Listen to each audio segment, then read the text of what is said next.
अस्सलामुअलैकुम जी। Concept of modern physics six edition है। आर्थर बाइजर का चैप्टर 4 चल रहा है। एटॉमिक स्ट्रक्चर सी है। प्रॉब्लम सी है, और determine the distance of closest approach 1 mega electron volt proton incident on gold nuclei. अब kinetic energy 1 mega electron volt दी हुई है, जूल में ले जाएंगे 1.6 इंटू 10⁻13।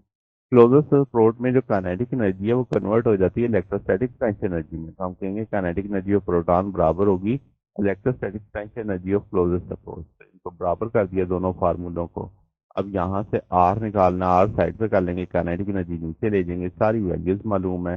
तो 1.14 10⁻13 जूल चला जाएगा। तो ये हमारे पास क्वेश्चन है। अगर आपसे बात पूछनी हो, डाउट हो, नीचे कमेंट्स में पूछ सकते हैं। वीडियो अच्छी लगी हो तो वीडियो को लाइक कीजिएगा, दोस्तों के साथ शेयर, चैनल को सब्सक्राइब कर दीजिएगा। तब तक के लिए इतना ही, बच्चे इंशाल्लाह नेक्स्ट। ओके, अल्लाह हाफिज।